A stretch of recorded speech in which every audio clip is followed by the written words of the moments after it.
ತ್ರಿಭುಜಗಳು ಪಾಠದ್ದು 10ನೇ ತರಗತಿದು ತ್ರಿಭುಜಗಳು ಪಾಠದ್ದು 3 marks ಕ್ವಶನ್ಸನ್ನು solve ಮಾಡ್ತಾ ಇದ್ದೀವಿ. ಇವತ್ತು 2025-26ನೇ ಸಾಲಿಂದು ವಾರ್ಷಿಕ ಪರೀಕ್ಷೆ ಬೋರ್ಡ್ ಎಕ್ಸಾಮ್ನ ಕೇಳಿದಂಥ ಒಂದು 3 ಮಾರ್ಕ್ಸ್ ಕ್ವಶನನ್ನು ನಾವು ಇಲ್ಲಿ ಸಾಲ್ವ್ ಮಾಡ್ತಾ ಇದ್ದೀವಿ. ಎಷ್ಟನೇ ಕ್ವಶನ್ ಅಂದರೆ ನಿಮ್ಮ ಕ್ವಶನ್ ಪೇಪರ್ನಾಗ ನಿಮ್ಗೆ ಕ್ವಶನ್ ನಂಬರ್ 27ಗೆ ಸಿಗ್ತದೆ ಇದು. ಸೊ ಕ್ವಶನ್ ನಂಬರ್ 27 ಏನು ಕೊಟ್ಟಿದ್ದಾರೆ ನೋಡ್ರಿ. ತ್ರಿಭುಜ ABC ಸಮರೂಪಿಯಾಗಿದೆ ತ್ರಿಭುಜ PQR. ತ್ರಿಭುಜ ABCಯಲ್ಲಿ ಎ ಕೋನ 55 ಡಿಗ್ರಿ, ಸಿ ಕೋನ 35 ಡಿಗ್ರಿ ಮತ್ತು ತ್ರಿಭುಜ ABCಯ ಬಾಹುಗಳು 3:4:5 ಅನುಪಾತದಲ್ಲಿವೆ. ತ್ರಿಭುಜ PQRನ ಸುತ್ತಳತೆ 60 ಸೆಂಟಿಮೀಟರ್ ಆದರೆ ತ್ರಿಭುಜ PQRನ ಬಾಹುಗಳು ಮತ್ತು ಕೋನಗಳ ಅಳತೆಗಳನ್ನು ಕಂಡುಹಿಡಿಯಿರಿ ಅಂತ ಪ್ರಶ್ನೆ ಇದೆ.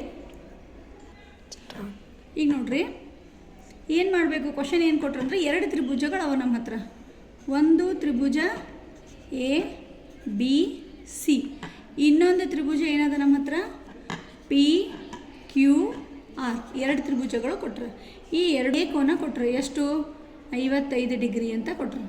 ಆಮೇಲೆ ಸಿ ಕೋನ ಕೊಟ್ಟರು, ಎಷ್ಟು 35 ಡಿಗ್ರಿ ಅಂತ ಕೊಟ್ಟರು. ನೆಕ್ಸ್ಟ್ ಏನು ಕೊಟ್ಟರು ಅಂದರೆ ತ್ರಿಭುಜ ABCಯ ಬಾಹುಗಳು 3 ಬಾಹು ಅವಲ್ಲ, 1 2 3 ಬಾಹುಗಳು 3:4:5 ಅನುಪಾತ ಒಳಗಿರ್ತದೆ ಅಂತ ಕೊಟ್ಟು ಮತ್ತೇನು ಕೊಟ್ಟರೆ ತ್ರಿಭುಜ PQRನ ಸುತ್ತಳತೆ ಈ 3 ಬಾಹುಗಳು ಕೂಡಿಸಿದ್ರೆ ನಮಗೆ 60 ಸೆಂಟಿಮೀಟ್ರ್ ಬರ್ತದೆ ಅಂತ ಕೊಟ್ಟು ನಾವೇನು ಮಾಡಬೇಕು ಅಂದರೆ ಈ PQR ತ್ರಿಭುಜದ ಎಲ್ಲ ಬಾಹುಗಳ ಅಳತೆ ಕಂಡುಹಿಡಿಬೇಕು, ಎಲ್ಲ ಕೋನಗಳ ಅಳತೆ ಕಂಡುಹಿಡಿಬೇಕು. ಇದು ನಮ್ಮ ಪ್ರಶ್ನೆ ಇದೆ. ನೋಡ್ರಿ ಹೆಂಗೆ ಮಾಡ್ಬೇಕು ನಾವಿಲ್ಲಿ ಅಂದರೆ ಅವ್ರು ಏನು ಕೊಟ್ಟರು, ಫಸ್ಟ್ ಈ 2 ತ್ರಿಭುಜಗಳು ಸಮರೂಪಿ ತ್ರಿಭುಜಗಳು ಅಂತ ಕೊಟ್ಟರು. ಸಮರೂಪಿ ತ್ರಿಭುಜಗಳಂದಾಗ ಅದರ ಒಳಗಿಂದು ಕೋನಗಳು ಏನಿರಬೇಕು, ಸಮ ಇರಬೇಕು. ಒಳಗಿಂದು ಪ್ರತಿಯೊಂದು ಅನುರೂಪ ಕೋನ ಏನಿರಬೇಕು, ಸಮ ಇರಬೇಕು. ಹಾಗಾಗಿ 2 ಕೋನಗಳು ಕೊಟ್ಟರು. ಕೋನ A = ಕೋನ P. ಕೋನ A ಎಷ್ಟಿರ್ತದೆ, ಕೋನ Pನೂ ಅಷ್ಟೇ ಇರ್ತದೆ. 2 ಎಷ್ಟಿರ್ಬೇಕದು 55 ಡಿಗ್ರಿ. ಸೊ ಒಂದು ಕೋನ ನಮ್ಗೆ ಇಲ್ಲಿಂದ ಸಿಕ್ತು. ನೆಕ್ಸ್ಟ್ ಕೋನ C ಎಷ್ಟಿರ್ತದೆ, ಕೋನ R ಕೂಡ ಅಷ್ಟೇ ಇರ್ತದೆ. ಕೋನ C = ಕೋನ R ಎಷ್ಟಿರ್ತದೆ 35 ಡಿಗ್ರಿ ಇರ್ತದೆ. ಇನ್ನು ಈ ಕೋನ ಬೇಕು, ಈ ಕೋನ ಗೊತ್ತಿದ್ದರೆ ಇದು ಹೇಳ್ಬೋದು. ಈ ಕೋನ ಕಂಡುಹಿಡ್ಲಿಕ್ಕೆ ಆಗ್ತದೆ ನಮ್ಗೆ. ತ್ರಿಭುಜ ABC ತ್ರಿಭುಜದಲ್ಲಿ 3 ಕೋನ ಕೂಡಿಸಿದ್ರೆ ಕೋನ A ಪ್ಲಸ್ ಕೋನ B ಪ್ಲಸ್ ಕೋನ C 3 ಕೂಡಿಸ್ರೆ ಎಷ್ಟಾಗಬೇಕು, 180 ಆಗಬೇಕು.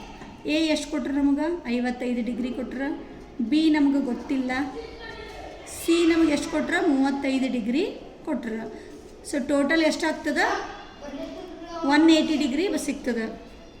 ನೋಡಿರಿ 55 35 ಕೂಡಿಸ್ರಿ 90 ಡಿಗ್ರಿ ಪ್ಲಸ್ ಕೋನ B = 180.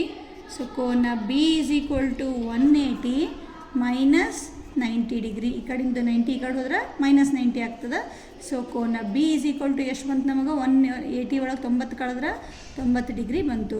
ಸೊ ಈ ಕೋನ 90 ಡಿಗ್ರಿ ಇರೋದ್ರಿಂದ ಅದಕ್ಕೆ ಅನುರೂಪವಾಗಿರುವ Q ಕೋನ ಕೂಡ ಎಷ್ಟಾಗ್ತದೆ, ಕೋನ Qನೂ ಎಷ್ಟಾಗ್ತದೆ 90 ಡಿಗ್ರಿ ಬರ್ತದೆ. ಆದ್ದರಿಂದ ತ್ರಿಭುಜ PQRನ ಕೋನಗಳ ಅಳತೆಗಳು 3 ಕೋನಗಳು ಬರ್ಲಿಗತ್ತಿನ. ಸೊ 3 ಕೋನಗಳು ಏನೇನಾಗ್ತದೆ, ಕೋನ P = 55 ಡಿಗ್ರಿ, ಕೋನ Q = ಎಷ್ಟಾಗ್ತದೆ 90 ಡಿಗ್ರಿ, ಮತ್ತು ಕೋನ R ಎಷ್ಟಾಗ್ತದೆ, ಕೋನ R = 35 ಡಿಗ್ರಿ. ಇವ್ರಿಗೆ ಒದರಾಡಕತ್ತಾರ. ಈಗ ನೋಡ್ರಿ ಫಸ್ಟ್ ಕ್ವಶನ್ ಏನು ಹೇಳಿದ್ರು, ಇದ್ರದ್ದೆಲ್ಲ ಬಾಹುಗಳು ಕಂಡುಹಿಡಿಬೇಕು, ಇದ್ರದ್ದೆಲ್ಲ ಕೋನಗಳು ಕಂಡುಹಿಡಿಬೇಕಂದ್ರು. ಸೊ 3 ಕೋನಗಳು ನಮಗೆ ಸಿಕ್ಕದ. ಈಗ ನೆಕ್ಸ್ಟ್ ಏನು ಮಾಡ್ಬೇಕು ನಾವು ಅಂತಂದರೆ ಈ PQR ತ್ರಿಭುಜದ 3 ಬಾಹುಗಳನ್ನು ಕಂಡುಹಿಡಿಬೇಕು. ಸೊ ಅನುಪಾತ ಕೊಟ್ಟರು. 1ನೇ ತ್ರಿಭುಜದ ಬಾಹುಗಳ ಅನುಪಾತ 3:4:5 ಅಂತ ಕೊಟ್ಟರೆ. ಸೊ 1ನೇ ತ್ರಿಭುಜಗಳು ಸಮರೂಪಿ ತ್ರಿಭುಜಗಳಾಗಿರೋದ್ರಿಂದ ಇದರದ್ದು ಎಷ್ಟು ಅನುಪಾತ ಇರ್ತದೆ, ಈ ಬಾಹುಗಳ ಅನುಪಾತ ಕೂಡ ಅಷ್ಟೇ ಇರ್ತದೆ.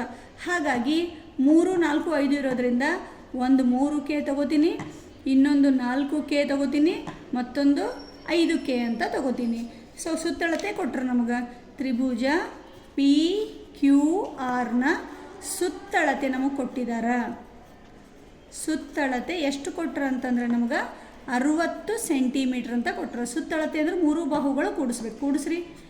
3K + 4K + 5k is equal to 60 centimetre. 3k 4k ಮತ್ತು 5k ಇಷ್ಟು ಕೂಡಿಸಿದ್ರೆ ಎಷ್ಟಾಗ್ತದೆ ನಿಮಗೆ 12k ಆಗ್ತದೆ ಈಸ್ ಈಕ್ವಲ್ ಟು 60 ಸೆಂಟಿಮೀಟರ್ ಆಗ್ತದೆ. k ಈಸ್ ಈಕ್ವಲ್ ಟು 60 12 ಗುಣಾಕಾರದ ಈ ಕಡೆ ಬಂದರೆ ಭಾಗಾಕಾರ ಆಗ್ತದೆ 12 1 12 5. ಸೊ ಕೆ ಬೆಲೆ ಎಷ್ಟು ಬಂತು ನಮಗೆ 5 ಬಂತು. ಹಾಗಾಗಿ 3 ಬಾಹುಗಳ ಅಳತೆ ಹೇಳ್ರಿ. ಪಿ ಕ್ಯೂ ಎಷ್ಟದ 3k ಅದ 3 ಹಾಗೆ ಬರೀರಿ.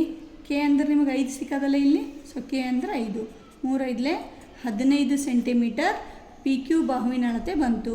ಇನ್ನು ಪಿ ಆರ್ ಬಾಹುವಿನ ಅಳತೆ ಎಷ್ಟದ 4k ಅದ 4k 4 ಹಾಗೆ ಬರೀರಿ.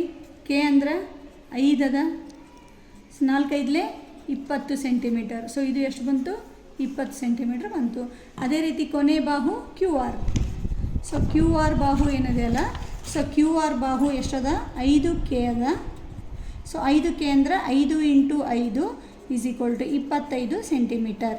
ಅವ್ರು ಏನು ಕೇಳಿದಾರೆ ಪ್ರಶ್ನೆ ಅಂದರೆ ತ್ರಿಭುಜ ಪಿ ಕ್ಯೂ ಆರ್ ಎಂದು 3 ಕೋನಗಳು ಕಂಡುಹಿಡಿಬೇಕು, 3 ಬಾಹುಗಳು ಕಂಡುಹಿಡಿಬೇಕಂತ ಹೇಳ್ಯಾರ. ಸೊ 3 ಬಾಹುಗಳ ಅಳತೆ ಇಲ್ಲಿದೆ, 3 ಕೋನಗಳ ಅಳತೆ ಇಲ್ಲಿದೆ. ಇಷ್ಟೇ ನಮ್ಮ ಪ್ರಶ್ನೆ. 3 ಮಾರ್ಕ್ಸಿಗೆ ಭಾಳ ಸುಲಭವಾದಂಥ ಪ್ರಶ್ನೆ. ಚೆನ್ನಾಗಿ ಪ್ರಾಕ್ಟೀಸ್ ಮಾಡಿರಿ. All the best.